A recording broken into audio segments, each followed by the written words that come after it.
Alright, New Year's break is now over, and I'm here to talk about Ridley Scott's Napoleon. Now, if you know me, I don't really like that kind of a period piece movie that focuses on one character, but I really wanted to give this film a chance. So, I saw it, and how do I think about it? Well, there is some positives and there's a lot of negatives in this film. So, first off, I will give you a brief plot of this film. So, this film tells you a story about Napoleon as a military lieutenant, really comes up to his position as the king. So, this film really tells you a whole lot about Napoleon, his whole life, his love story. So, that is the basic plot of Napoleon. Now, first of all, Joaquin Phoenix as Emperor Napoleon Bonaparte. Well, how do I think about him? How do I think about his portrayal as Napoleon? I think he did a really good job, balancing the vulnerable side of Napoleon that is really explored here, very deeply explored. And I really like that aspect of this film. And from the starting point of this film, you really see his ambition and you support this character, even though he does some terrible things. That is the basic, the basic objective of Napoleon in this film. So, how do I think about his portrayal? I think he balances the vulnerability side of Napoleon that is really greatly explored here, but also there is one side of him that kind of sidelined. Napoleon is also a really brilliant strategist, but in this film it gets rarely explored that he is a great strategist. So you rarely see the process making plans, war plans to make this war successful.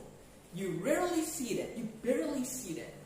And I think this film speeds up a lot of things, speeds up a lot of crucial things, including the battle sequences. Now, let's talk about the battle sequences. Yes, they are really great, in terms of cinematography, in terms of acting, in terms of practicality, When you see all of these battle scenes going down, you really see that Ridley Scott tries his best to do everything practically without using CGI very often. And you can really see that on screen, and I really appreciate that approach.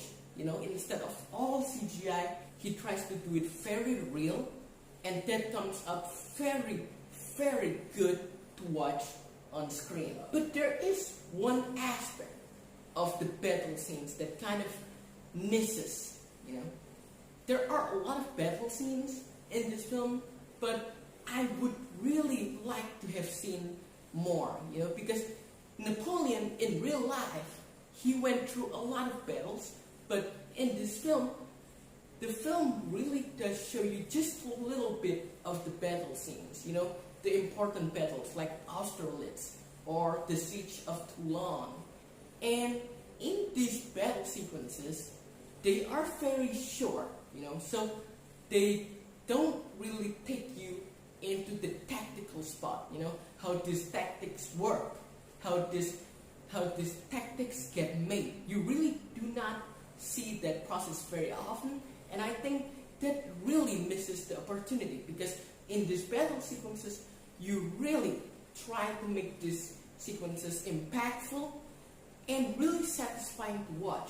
And I think some of the battle scenes that are in here, they are just very sparse and very short.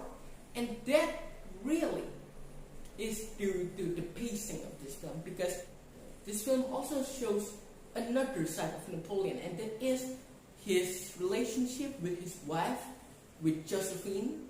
And I think Vanessa Kirby, who plays Joséphine in this film, did a great job with her character. But very often that I see this love story and this battle, they very often are kind of battling for the spotlight. So in the end, the love story is more dominant than the battle scenes, the battle sequences.